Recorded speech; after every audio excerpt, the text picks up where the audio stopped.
Welcome back to the GSMC Hockey Podcast presented by the GSMC Sports Network. We're back with our fifth and final segment of the night.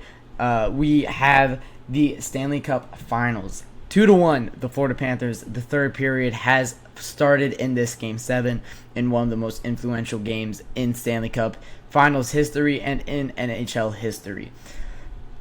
What did I see in this first period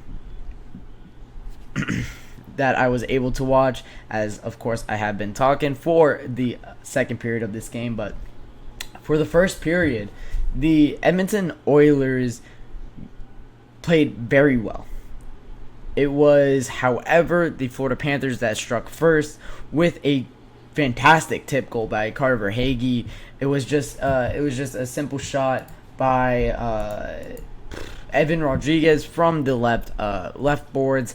Sends it on net, and it's Carter Verhaeghe that gets open in the slot. It was Evan Bouchard with a little bit of a defensive miss that let Carter Verhaeghe be alone in the slot, let him get his stick on it, and Stuart Skinner's not saving that puck.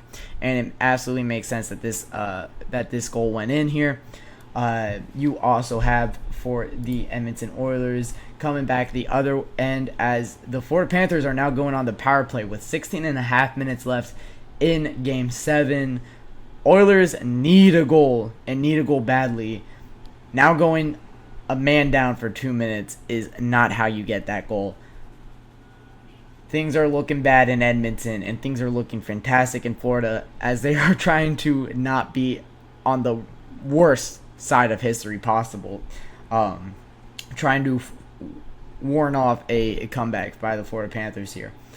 But Mattias Janmark got the goal. It was assisted by Cody Ceci. This is Mattias Janmark's fourth goal of the postseason. It's his second goal of this final series. This guy has come to life here. Getting crucial assists, getting crucial goals in these games. It was him on a breakaway. It was found by Cody Ceci. It was a length of the ice pass pretty much by Cody Ceci that found Mattias Janmark kind of camping out on the other end of the blue line. And Mattias Janmark was able to bury it. It went kind of right over Bobrovsky's right leg, underneath his right blocker. Fantastic finish by Mattias Janmark that led him to that goal. And then it was Sam Reinhart. Of course, I didn't see the goal, but it was Sam Reinhart with his 10th goal of this postseason. He was so crucial for this Florida Panthers team when it came down to the regular season. And now in the Stanley Cup playoffs, he's trying to replicate that success. He had 57 goals and 94 points in the regular season, and now he's getting it done in the playoffs as well. This is looking bad for the Oilers. The Panthers have been able to kind of play the game that they are most comfortable with, playing very well at the blue line, very sound, and kind of swarming the Edmonton Oilers. Connor McDavid can't get a shot on net because down on the offensive zone, he's getting swarmed. And it's not for lack of trying. I mean, he's taking shots here. He's just not getting them through. And it was Warren Foegele with a high stick on Brandon Montour that has led, it was Evan Bouchard with a high stick on Eetu Luostarinen that has led the Edmonton Oilers to the penalty kill. That's a bad penalty to take, especially for Evan Bouchard, who is on the Edmonton Oilers. He's not on a penalty kill unit. Never mind. I thought he was on their PK unit, but he is not. But just looking at some stats here, the Florida Panthers have double the hits of the Edmonton Oilers in this game. They have 3 more shots on goal.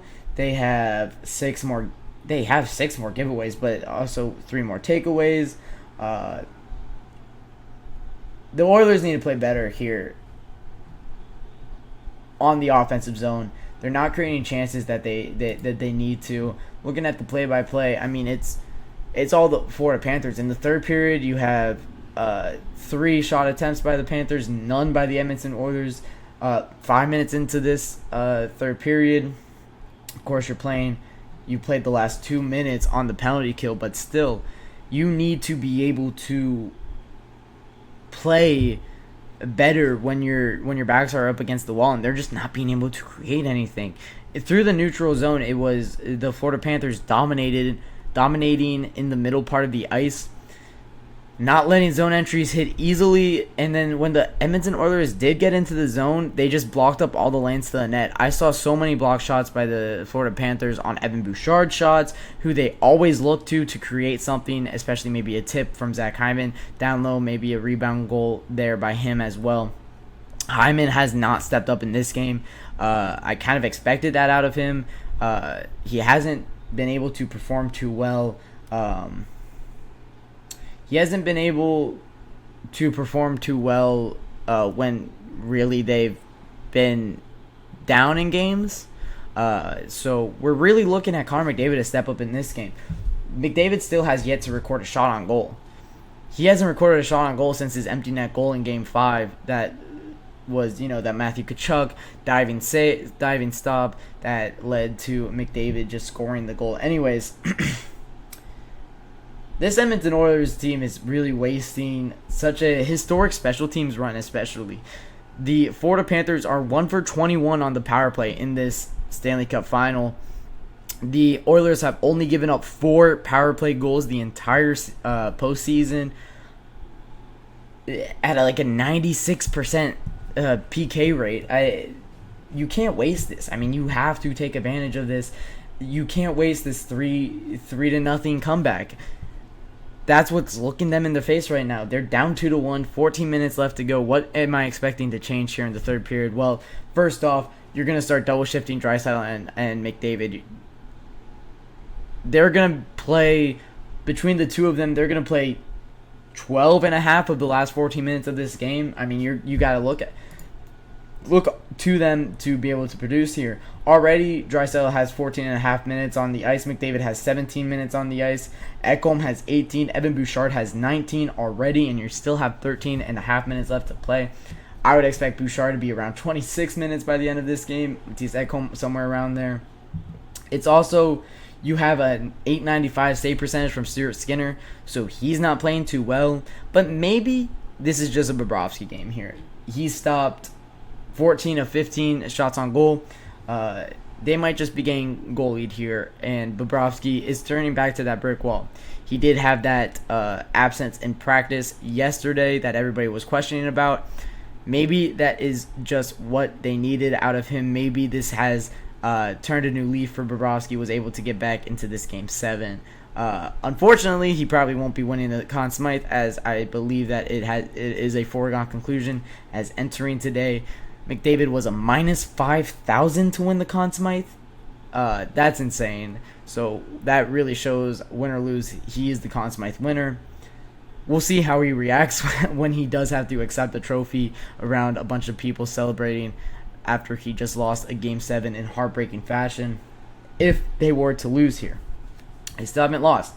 It has been a bad performance from the second line of the second line of the Edmonton Oilers. -2 from Warren Foegele, -1 from Leon Draisaitl, -2 from Ryan McLeod, who was on the third line but probably played on the second line for both those goals. Ryan Nugent-Hopkins a -1, Brett Kulak a -2. The team is looking for a hero here. It's only 2-1. You're only down by 1. You have 12 and a half. You have 13 minutes left to play in this game. You're just looking for a hero here. Who's going to be able to turn provider? Of course, you're looking at McDavid, but the way that this series and this game is going, I wouldn't be shocked to see that Cody Ceci scores the game tying goal. A Connor Brown scores it. Corey Perry, maybe. That would be a fun story. That would be a fun one to see. It really, I mean, it's anybody's game still. I said that this game was going into overtime before it even started, so I'm looking for the Oilers to get a goal here to prove me right here. That would be so much fun. But for the Edmonton Oilers, only 16 shots on goal through 50 minutes practically of game time. That's not going to get it done.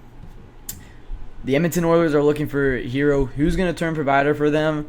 I can't wait to see how this Game 7 finishes out.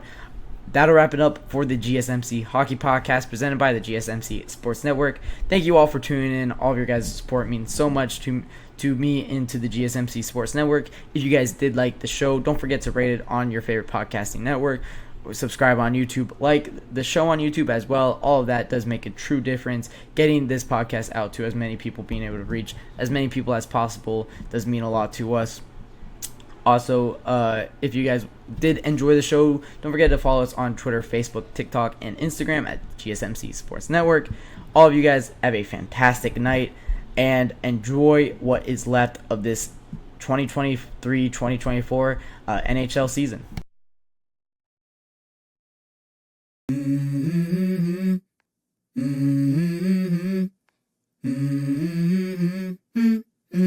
Let's go. I wake up to a little bit of drool on my pillow, feel like it's gonna be a bad day. Yeah, I'm tired.